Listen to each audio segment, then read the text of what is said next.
and I am very happy that Abbott has sponsoring today's educational event. We will do it in a very sort of interactive way, because this is a subject which all of you know. Hypertension is not very new, so you can interrupt me anytime you have any difficulty. Proceed. This is Abbott's slogan: adding channels in the management of hypertension. So just if they would like to take a picture of that and probably send it to the company. It is being recorded. Yes, yes. We try to put some of these things on the website. Some of them are not uploaded. I try to catch up and make my website uploaded. The focus here mainly will be on calcium channel blockers. And there are some new arrangements. I would like to tell you what calcium channel blockers are and what are the new arrangements. Hypertension is a cardiovascular disease. In isolation, we cannot see that. Target organ damage at the center point, an important clinical assessment, principles of hypertension treatment. From then onwards, calcium channel blockers indicate side effects, significant number of calcium channel blockers is the outcome. Honestly, reflect on this slide. You don't have to read that. All of you just see the slide with your heart. You just reflect on what exactly is needed to be done. There is no escape from recording blood pressure in every individual patient which we see, particularly those who are around 30 and above. The young children, okay, medication you can see. But also look for the associated cardiometabolic problems. Look for the target organ damage and the combination of treatment is the is invoked today. Insist on continued therapy and follow lifestyle changes. Goal blood pressure achievement. If we do all these things, a lot of good can be achieved also. If we neglect, nobody is above is recorded. He will punish us for not doing those things. JNC8, 4 days back, the JNC8 has been released. JNC8 they have relaxed from 140 to 150. The cutoff. Earlier it was 140 is the cutoff for blood pressure. So systolic. And diastolic remains the same. And for diabetic CKD in the other high risk group, this is 130 that they have reversed. With several other changes they made. I'm not going to JNC8 today because that's not the topic. But one important thing for the practitioners is slight relaxation. The systolic blood pressure. Systolic blood pressure is so calm. So you can't bring it down to 140 age and everything. But having said this, if you reduce the blood pressure to 140 or 120 by your drug treatment, you don't have to stop the treatment and try to make it 150. You don't have to do that. As long as it is 120, 130, it's okay. But somebody is not able to pull to 150 or below. No, should we treat it? Should we give medication? Yeah, you continue your medicine. Somebody is already we have to medicate them. medicate. As long as there are no side effects of the medicine, as long as the patient is tolerating the medicine, maybe slight de-escalation of the medicines and see other things. What is asking whether 150-90 should be treated? 150-90 is the whole blood pressure. Anything more than that should be treated. More than, but 150-90. 150-90, that's the cutoff value for calling one as hypertensive. So to label one as a hypertensive, normal individuals, non-diabetic individuals. When a diabetic individual, this is the cutoff. Earlier these were 10 millimeters lesser. Why it is less in diabetes? Why diabetes? Why cutoff value is less? CKD diabetes are very high risk patients. We don't want to have hypertension to the because this is already known now. So the earlier paradigm of hypertension separate, lipid separate, diabetes separate, and then they lead to CVD separate. But today's paradigm, dyslipidemia, diabetes, metabolic syndrome, hypertension, all reside in the same patient. So there are co-thieves. One occurs, you have to look for the other. There is no power in one of the rooms in your house, you look for the power supply. In fact, in the neighbor's house also you will. CVD is an end result of all these things, and not only these things, many other things which you do not know also. So CAD, stroke, CKD, PAD are different facets of the same disease. They are not separate. Coronary artery disease, cerebrovascular disease, chronic kidney disease, peripheral artery disease, are not separate. They are the same.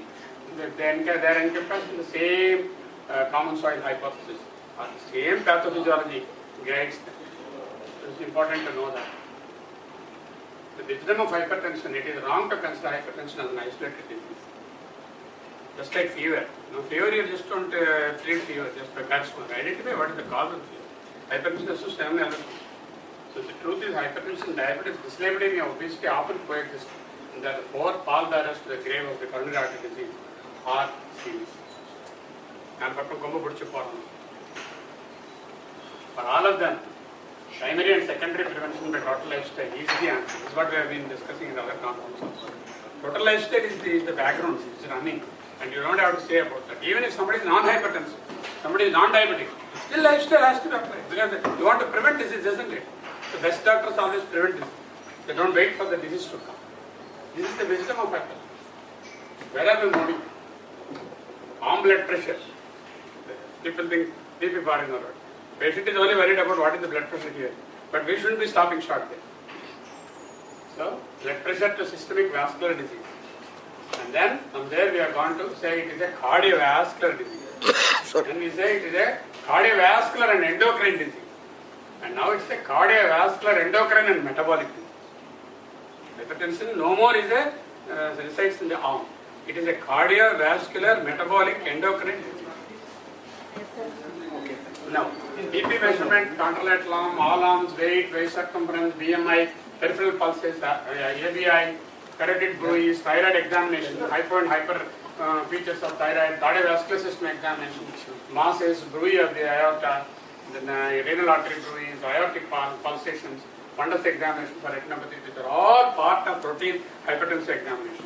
You may not be able to do retinopathy examination of retina and neuron, but remember to refer the patient to an ophthalmologist when you find a diabetic or hypertension. It's imperative to look for the eyes also, and likewise the peripheral blood vessels, palpating the pulses. Why all these things? Because of target organ damage. Hypertension doesn't reside in the arm. It targets the organs. What are the organs commonly targeted? The kidneys, the brain, the eyes, the blood vessels, the heart, the peripheral vessels. And then you see here the cluster of things that can occur.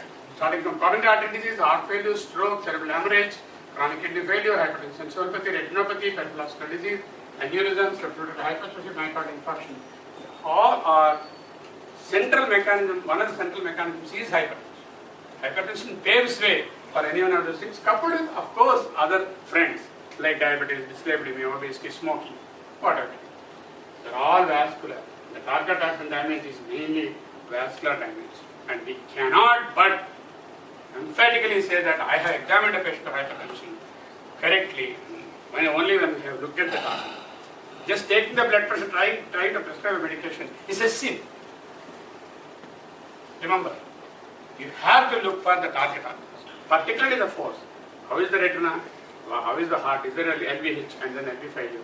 Is there kidney problem? Then the peripheral blood and associated thieves, the hyperdiabetes, dyslipidemia, and then that trial, all those things. So paradigm shift in the treatment approach.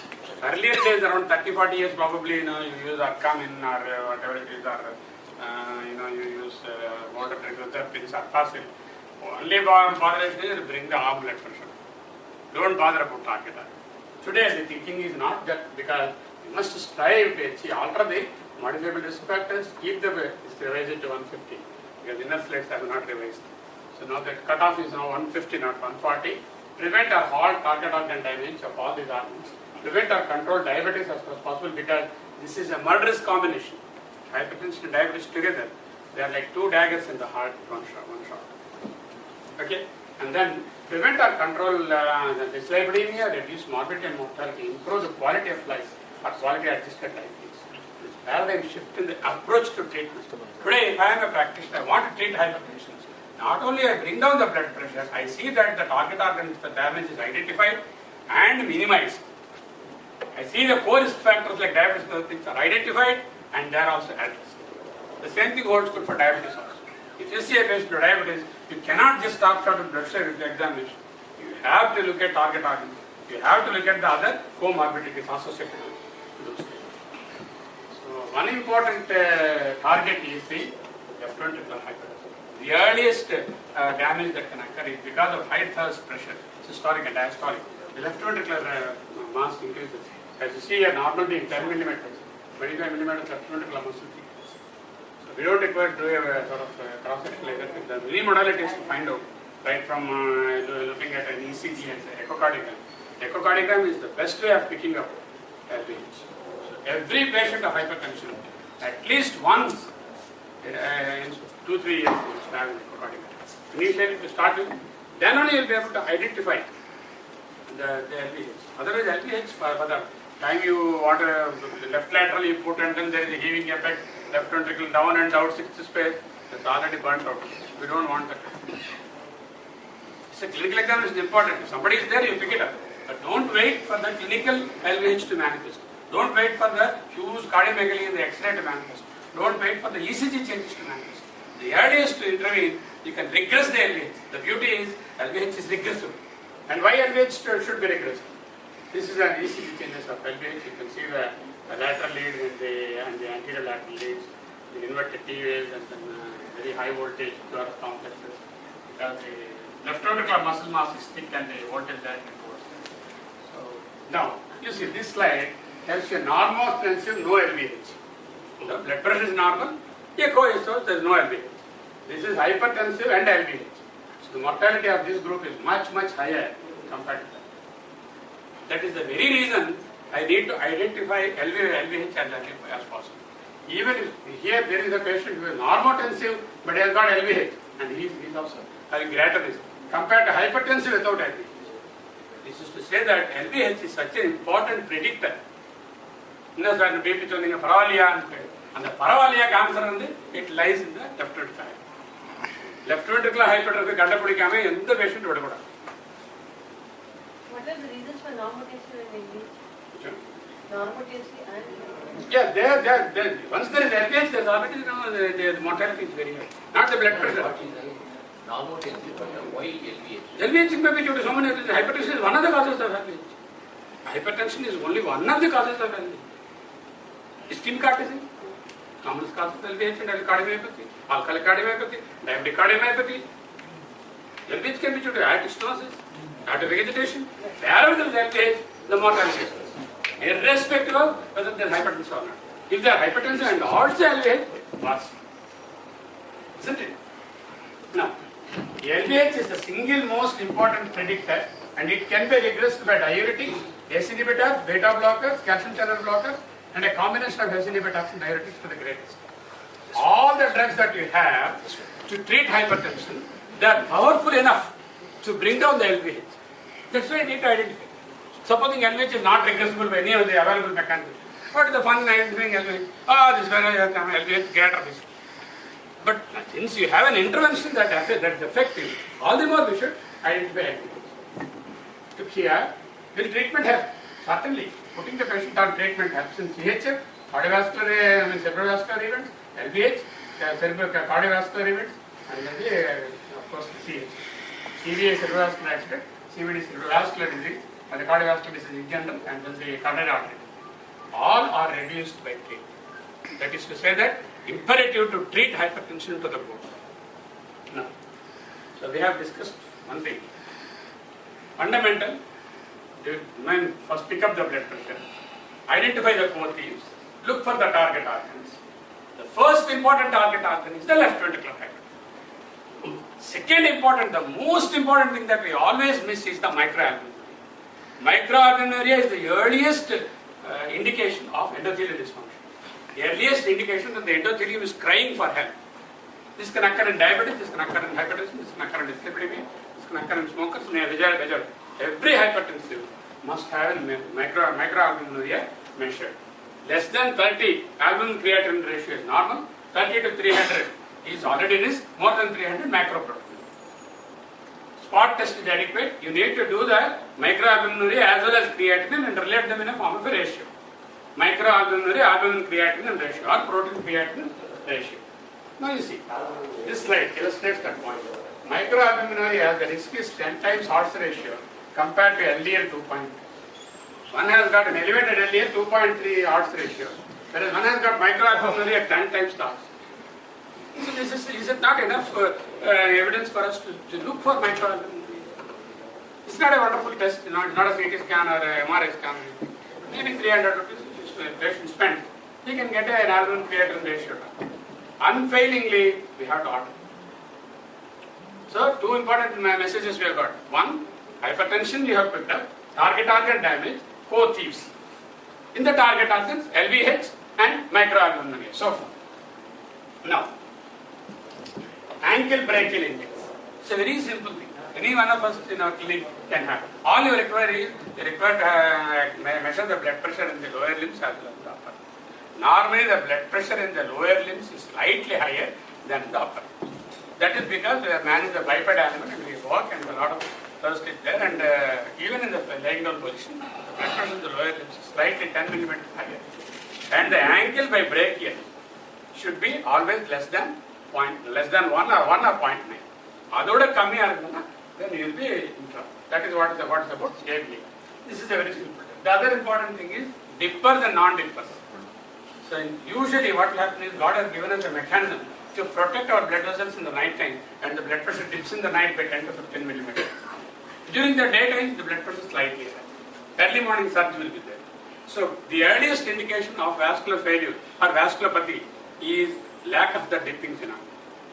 This can be identified by, not by, you can't wake up the patient at 12 o'clock, 3 o'clock like that and take blood pressure. Not possible. So what you do is you do an ambulatory blood pressure monitor, ABP, and then you can pick up the dipper. This is systolic and similarly is for the diastolic. So the answer is you have to use an ambulatory blood pressure. This is not a must. Every hypertensive you don't have to do an ambulatory. But if you have facilities, you do. But if you have not done LVH assessment by echocardiography, if you have not looked for microalbuminuria, if you have not looked for other pothies there, then we are caught. He is there, ready to punish us. This man is educated by his parents, but he has not cared to do microalbuminuria. Let me put 10 minus 1 for doing it. Like that for every one of us. We have not done that. So, clinical markers of poor hypertension control. யாராருக்கு வந்து BP control ஆகாது முதல்ல தெரிஞ்சுக்கலாம். Patient வந்த உடனே what are the clinical markers? Advancing age, high baseline blood pressure, obesity and overweight, and then excessive dietary salt intake and alcoholism, chronic kidney disease, diabetes associated, LVH already there, black race, female gender. Difficult to put. So these factors, if you keep in the back of mind, okay, this patient is diabetic, this patient already has the CKD, this patient is an alcoholic, then I need to be all the more worried to keep the blood pressure under target, and then my efforts have to be much more intense than a person who is not having this. Medications that interact with blood pressure control. Female gender. Pardon? Female gender. Female gender, the hypertension control is rather poor. Maybe because compliance factor, maybe because hormonal factor. It's not clearly worked out why, but female gender shows excess of difficulty in controlling the blood. Now, there are certain medications which we commonly prescribe which will interfere with the blood pressure control. Because the patient doesn't come only for hypertension, he comes for a joint pain, he comes for something else. So you need to prescribe those drugs. Non-narcotic analgesics, NSAIDs, including aspirin, selective COX-2 inhibitors like celecoxib, sympathomimetic agents like decongestants, diet pills, cocaine, ephedrine, methylphenidate, amphetamine stimulant drug, alcohol binge drinking of more than 30 ml per day, oral contraceptives, steroids, anabolics, cyclosporin, erythropoietin, licorice. Licorice is a, I don't know, it's a root available in the, I don't know what you call licorice in Tamil. You understood what I mean. That is a licorice. I don't know the Tamil word. It's called licorice. And then herbal compounds like ephedra. These are the things, if a patient is there, blood pressure is not getting control. I put 1 drug, 2 drugs, 3 drugs. Immediately, okay, this fellow must be taking one of these. Look at the other prescriptions and ask him to desist from using those drugs or de-escalate those drugs. Then your control will be better. Now, whom should we watch for secondary hypertension? Secondary hypertension is 95% essential hypertension or primary hypertension. And 5% on the secondary hypertension. Clear? In the 5% yaar secondary hypertension irukum ana renovascular disease or then endocrinological problems. What are those? Young fellow having hypertension, 20-year fellow came with severe blood pressure. Maybe secondary. First time hypertension after 60 years. 60 varsham hypertension illa then they became hypertension. So some tumors or some kidney or somewhere, some renovascular disease. Those. Or he is well controlled throughout. Didier and the medicines work on. So in spite of taking good medication, suddenly out of control. In such individuals, they think of a secondary hypertension. So 5% is secondary hypertension, 95% is primary hypertension, out of which 30% is resistant hypertension. Resistant hypertension is altogether a different topic, which we already had one seeing on that, and I'm not going to go into that. Now, the markers of secondary hypertension are markers of resistant hypertension. Which fellow will have resistant hypertension? A fellow whose A1C is more than 9, a fellow whose creatinine is more than 1.5, a fellow whose BMI is more than 30, a fellow whose apnea-hypopnea index of more than 20. This is picked up by the polysomnogram. This is equivalent to the obstructive sleep apnea. So this BMI more than 30, LPH, T2DM is there, CKD here, and the OSCH is here. Okay? So these are, if we see any patient with any one of these things, probably he will be resistant to treatment. You require to work through the problem. Diastolic blood pressure is easier to control. And by nature, the diastolic blood pressure comes down as man ages. And the systolic blood pressure goes up. The pulse pressure widens. Okay? Most of us, 90 or 80, 70 diastolic kondadu. Systolic eranga 170, 180, systolic agada. So difficult to treat is the systolic hypertension. And then how to go about that? Now, step 1, all patients are screened for hypertension who come to my clinic. Are all hypertensions correctly identified? Are they evaluated for comorbidities and target organ damage? Are they assessed for CHP factor? Are the correct drug combinations prescribed? Was the compliance of medicines and follow-up is there? Is the goal BP achieved or maintained? Are there any complications, side effects, or any evidence of secondary or resistant hypertension? So these are the 4 simple steps that we need to keep in the back of the mind. What drives hypertension? As the physiological basis is increased vascular tone. Okay. All the peripheral blood vessels, all vascular arteries constricted, vasoconstriction. Increased vasomotor tone. Second one is sodium and water retention. By some mechanism, vascular tone may be alright, but kidney is not doing well and it is not excreting enough sodium and water. So much so there is more volume of the blood. So either the blood vessel has shrunk or the blood volume has increased. A third thing is abnormal sympathetic nervous system activation or abnormal renin-angiotensin activation, endothelial nitric oxide mismatch. Either one or more of these mechanisms will be operating in a given patient. Okay? Either he will have any one of these things or a combination of these. Depending on that, the treatment would be. How do I assess that also? So the lifestyle modification, as we have seen, is the cornerstone of treatment, like carb restriction, weight loss, physical activity, smoking cessation, alcohol abstinence, glycemia and lipid control. When you go to diabetes, control of hypertension, control of lipids. When you go to lipids, control of sugar, control of hypertension. So vice versa. Now, do you think we can control most of the patients of hypertension with 1 drug, 2 drug, 3 drug? Cannot control. What do you think? 2 drugs. How many drugs you require in your practice to use to treat a patient to gold blood pressure? 2 drugs. 3. How many say 2? How many say 1? 2 drugs. 3. 3, okay. More than 2 is the okay. So it is a common observation that unless the patient is very young and has got very mild blood pressure, that nocturnal dipping is a physiological phenomenon. If you dose your patients in the morning, you are going to reduce the blood pressure at 24 hours, okay, with all these drugs, but the maximum effect will be during the daytime. But night time again the surge will come. So as far as possible, apply all diabetic hypertension medications during the night. If you are giving a diuretic, no. Because it will interfere with the patient. Okay, another thing is patient is a nighttime worker, give him in the day. Because then the body knows when to dip, depending on the the pineal gland, the clock, the biological clock. So nighttime workers, give in the daytime. All others, give in the night time. All hypertension. Statins, because the maximum effect of statin is seen only in the night, because the night only which HMG point the directors will be working at the maximum. All the 3 drugs in the night, only in the morning, 2 No, if you are using a PAD dose, obviously you have to give morning and evening. But most of the antihypertensives we have today, they have single doses. Unless there are certain drugs, suppose losartan you are using, you are required to give twice. Sometimes once also control. Suppose you use a later generation, olmesartan or telmisartan, then naturally you can use only once. Okay, amlodipine only once. all the 3 drugs in the night, not in the morning. except diuretic. If you are putting a diuretic, probably use it.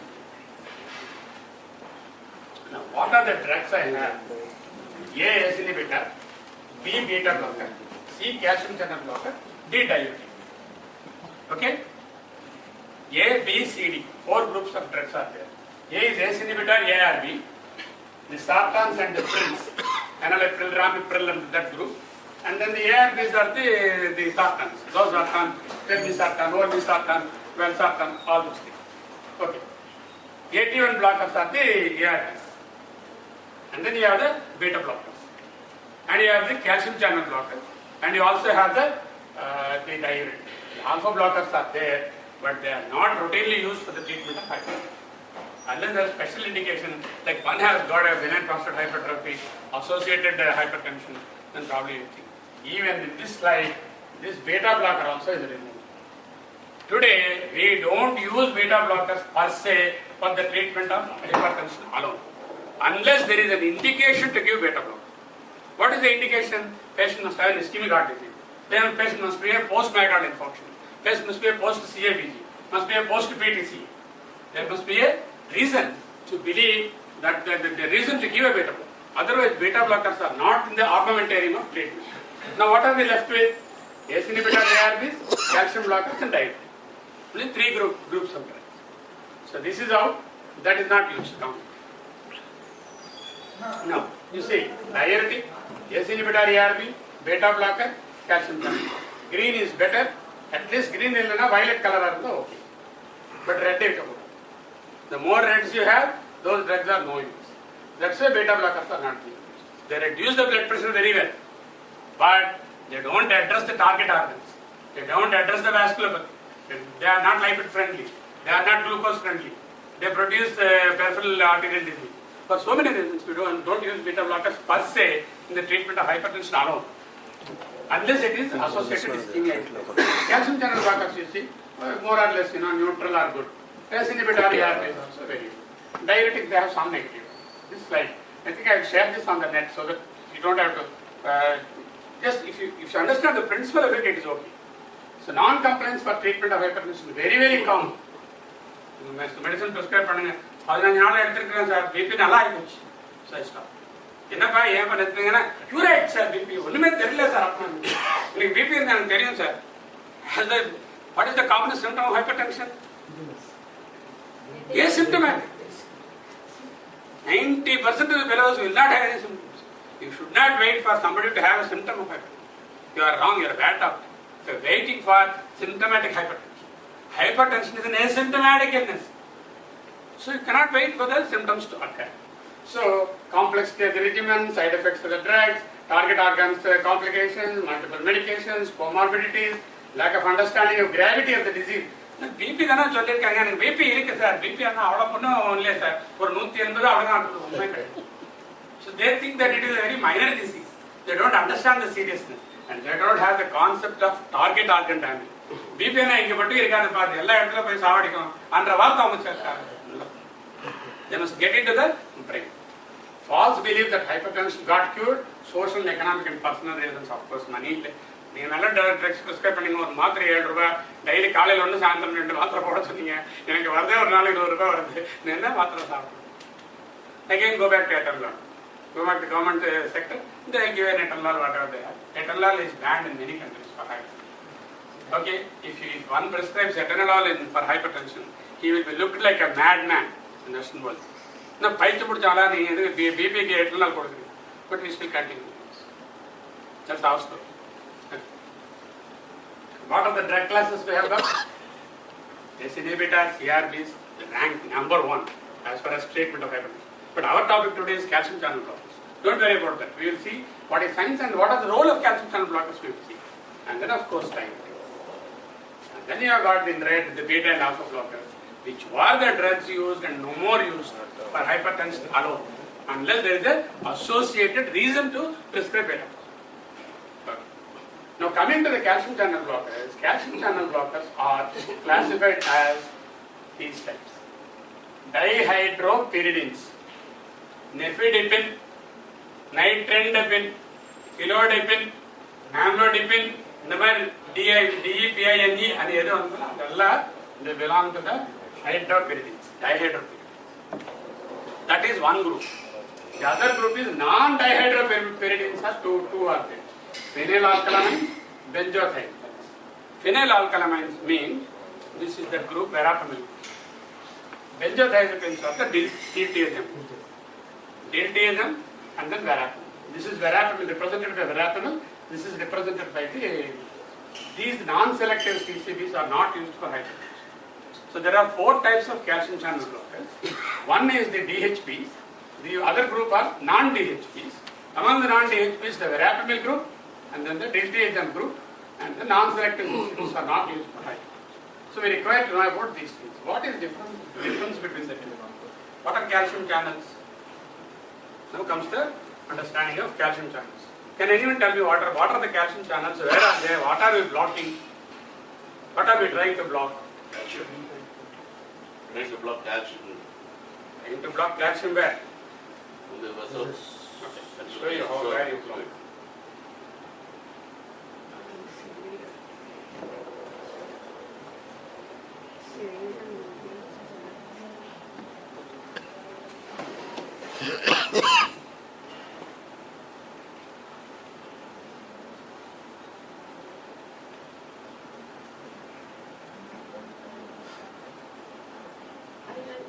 Changes. Now, we have the vascular tissue and the cardiac muscle. These act on both the sides. Vasoselective, cardioselective. Okay? Vasoselective means they act on the peripheral blood vessels. DHPs act on the peripheral blood vessels. Nifedipine group, amlodipine not. Whereas phenylalkylamines, benzodiazepines, they are cardioselective. They act on the sinus node and the myocardium there. Whereas the vasoselective ones, they act not only on the peripheral blood vessels, they act on the coronary blood vessels also. There are blood vessels in the heart. So, vasoselective drugs like DHPs act on the peripheral and coronary blood vessels.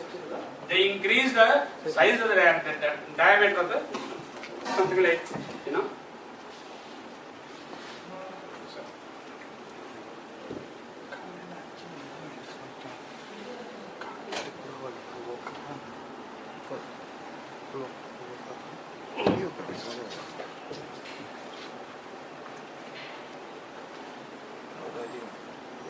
Blood vessel size is increased.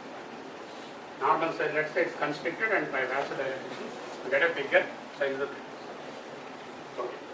When we go to the blood vessel, they are supplied to the neurons. Sympathetic and parasympathetic supply, thoracolumbar outflow and the cranial action outflow. The sympathetic constricts the peripheral blood vessel. The parasympathetic dilates or sympathetic blocking dilates. Okay, that's the basic understanding. Now, you have got the heart muscle. In the heart muscle, there are 2 types of tissues. One is the pacemaking tissue, like sinoatrial node or the AV node, and the rest of the myocardium. Right? So, there are also calcium channels in the sinoatrial node as well as in the rest of the myocardium. The alkylamines, phenylalkylamines and the benzoyl, that is the diltiazem and the verapamil, they act on the sinoatrial node and the AV node and on the myocardium. That is why when there is supraventricular tachycardia, you give verapamil. Because you want to reduce the firing of the impulses. When there is tachycardia, so you use, when there is something in the myocardium you want to release, they are myocardium selective, cardio selective. Diltiazem and verapamil வந்து act on the AVO, whereas evaporative வந்து act on the sinus. No, sinus evaporating is more specific for sinus node. But that doesn't mean verapamil and these things don't act on the sinus node. They do act on the sinus node. That is why they are useful in supraventricular tachycardia. But the more specific drug would be ivermectin, but to block the sinus node. Somebody has got exclusive sinus tachycardia, you would like to use ivermectin. Somebody has got a supraventricular tachycardia, non-sinus tachycardia, then you use verapamil or diltiazem. So the cardio-selective drugs are used for patients who have a rate problem and rhythm problem with the heart, and not for BP lowering. Whereas the vasoselective drugs are used for 2 reasons. One, to reduce blood pressure. 2, to dilate the coronary blood vessels. For what? Coronary vasodilator. For what? For angina. For ischemia. So the 2 compelling reasons for using calcium blockers are Either you can use it for ischemic disease, ischemic myocardium, to make it more sort of blood supply to the heart, or you can lower the blood. These are the two important things. Here, what will happen is if you have a sort of, this is the postganglionic nerve terminal, and there is one sort of, this is the pouch there, the neuronal pouch there, and then the cleft, that is the nucleus cleft, and this is the postsynaptic membrane, and the chemicals have to cross from there to here to produce an action potential in the cell. The chemicals are, two types of channels are important. One is the calcium channel, the other is the sodium channel. Okay. The calcium channel themselves are P, Q, L, N, like that, six different molecules. All the calcium channel blockers act on the L type of channel. Okay, like amlodipine and all, nifedipine and all those. They don't act on the N type of channel. What is the difference between L type and N type? We will see in the subsequent. So now I understand that there is a neuronal activation coming from the sympathetic nerves, and these sympathetic nerve terminals, postganglionic nerve terminals are there. These postganglionic nerve terminals are situated on the myocardium, in the SC node, in the cardiac blood vessels, in the peripheral blood vessels. So, for an action potential to be generated, for the actomyosin to contract, for the contraction to occur, the calcium has to go through those channels. In the postganglionic terminal, through the cleft, synaptic cleft, into the cell. And that channel, there are two types of channels, sodium and potassium, sodium and calcium. And the calcium channels are, many types of calcium channels are there, P, Q, M, N. Among them, the L channels are the common levers that are blocked by your amlodipine, nifedipine, nitridipine, all this. Now we have a new drug which blocks both the L channels as well as the N channel. That is why it's called cilnidipine. Calcium C is calcium blocker, L blocks, also N it blocks. That's why cilnidipine. The name is coined in such a way, it blocks both L and N. What are the beneficial effects of blocking both the channels? Not only L, that we will see later. So this is another important message. Short-acting forms of nitron, nitrodipine, the nifedipine should not be used. They are banned in many countries. Patient BP adhigama vandone nifedipine tablet nakadile. Don't do it. Precipitous fall of blood pressure, arrhythmias, and then hypotension are reported, and it can lead to catastrophe. Remove short-acting sublingual nitrate, sublingual nifedipine from your armament. It is no longer recommended, or anywhere it should be used. That is one drawback. No, this is what I am talking about. I think the diagram itself is there, so I don't have to draw it. See here, this is the post-nerve ending, post-ganglionic nerve ending. This is the postsynaptic cleft, and this is the cell membrane there. The transmitters have to go, and the neurotransmitters are synthesized here, and they are released, and the channels have to be open for the molecules to go there in the membrane. So somewhere here will be different types of channels. Now, you see, this is a typical calcium channel, and this is a calcium channel here, and this is the calcium molecules.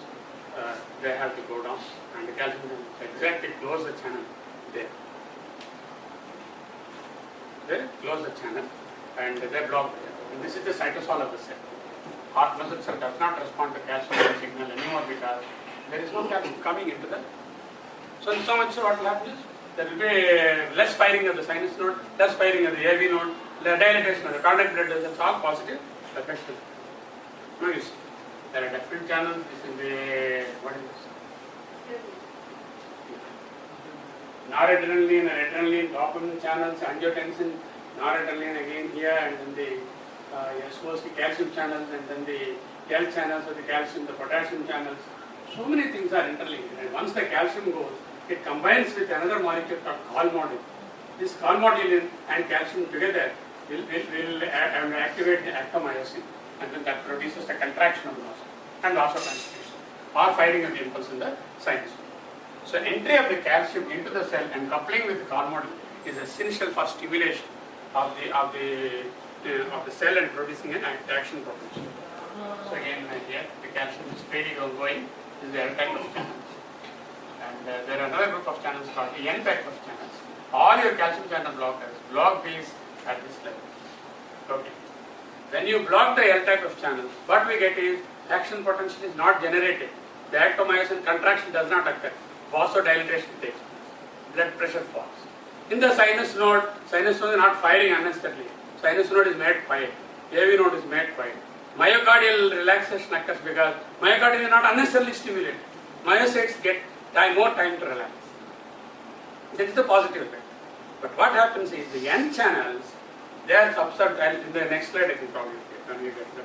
And then you see here, the calcium channel blockers, phenylalkylamines, benzodiazepines, the diltiazem group, and the verapamil, phenylalkylamine and verapamil, diltiazem, and then the hydropyridine, the BHB groups are the first generation nifedipine, second generation isardapine, icardapine, and then felidipine, and third generation is amlodipine, and we have a fourth generation drug called the cilnidipine. So fourth generation calcium channel block. Now, this is the action potential here. Right? This part is mediated by the calcium, and here this is the sodium entry. The action potential is formed by this one. Potassium exit is marked here. There are several phases of the action potential. Each is controlled one by one. There micro dissection of the problem. The subject we don't require it, but all we need to know is calcium channels have got two types, L and N. The blocking of the N results in lack of calcium to combine with colmogulin. Lack of colmogulin combination will not excite actomyosin. Actomyosin is not excited, vasodilatation occurs, our sinus node is quietened, AV node is quietened, myocardium is relaxing, and permanent blood vessels are all are positive. But the negative effect is there is another N channel. These N channels are not blocked by the routine calcium channel. They only block the L channels. The N channels release norepinephrine. When the calcium goes to the N channels, it produces norepinephrine. What is norepinephrine? It is a sympathetic stimulant. Reflex tachycardia. Okay? This is the commonest side effect of calcium channel blockers of ordinary type up to third generation is reflex tachycardia. Why reflex tachycardia occurs? Because the N channels are not blocked by these drugs, the calcium enters to the N channels, and that produces the release of norepinephrine at the postganglionic nerve. And that norepinephrine is a vasoconstrictor. It is a cardioaccelerator.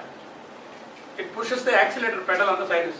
There will be tachycardia, bounding pulse, and there will be, it also constricts the post-capillary part of the blood. So capillaries are there, arterioles are there, pre-capillary part of the arteriole, post-capillary veins are starting. At that point it constricts. What will happen? Intracapillary pressure increases. Peripheral edema is due to the post-capillary dilatation. If this is the, let's say, the blood vessel, and then this is the capillaries of the network, and then the veins coming, and here it comes. So much of the capillary blood stasis is more, and that leaks the fluid. Commonest side effect which we see with calcium channel blocker. Patient comes, sir, மாத்திரை கொடுத்தீங்க BP என்னாச்சு தெரியல கால் மட்டும் ரொம்ப week. காமனா அப்ப என்ன பண்றது? டயபெட்டிக் கொடுத்தா did not really work. You have to release this one. This block when I'm putting here, and the block open button. If you use an ACE inhibitor along with that, or ARB, they relax the post-capillary junction. And then the edema. Diuretics will not be very much helpful in relieving the amlodipine edema. The best drug to be combined is the ACE inhibitor or ARB to reduce the edema. If some people cannot get it, some people get it.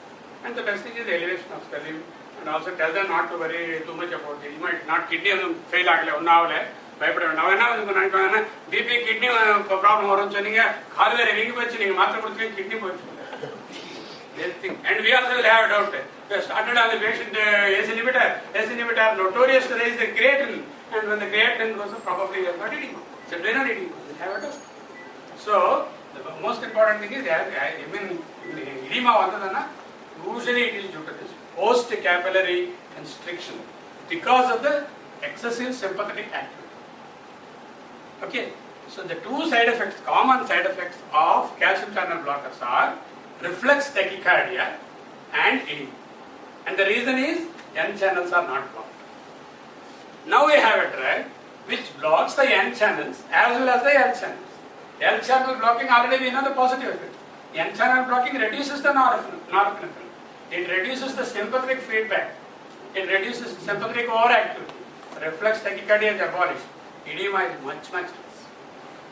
And also flushing, palpitation, headache or other side effects of these things, they are also reduced because they are sympathetic driven. The one side effect which is not taken care of is constipation. Constipation is notorious with verapamil, not with other calcium channel blockers, so common. But some of our patients do have constipation with other symptoms. But this constipation, why it occurs, not very clearly explained. It is not taken care by the L and N. No. Even the newer antibiotics, calcium channel blocker also, constipation may occur. Then you have to address it. So you understand now the L channel business and the N channel business? No. This is what we are talking about. SNS, role in hypertension. SNS is sympathetic nerve stimulation. This is what I said, reflex tachycardia and all this. No. SNS and complications of hypertension. What will happen? Sympathetic tone should be reduced in hypertension. What we are doing, we are giving a drug which reduces blood pressure at the peripheral level, but at the central level it is activating the heart. It rather blunts the effects of what you are trying to achieve. You are trying to reduce the sympathetic tone. On the contrary, without blocking the N channel, you are allowing the sympathetic or overactivity to occur. Okay, earlier days they used to combine amlodipine with beta blocker. Several combinations are there now. Or nifedipine with beta blocker. Because beta blocker will block the sympathetic tone and amlodipine will block the peripheral vasodilatation, so sympathetic hyperactivity and tachycardia. But beta blockers are not good drugs, we know, because on the lipid front they are not good, on the glucose front they are not good. They are not direct drugs for her BP alone. Unless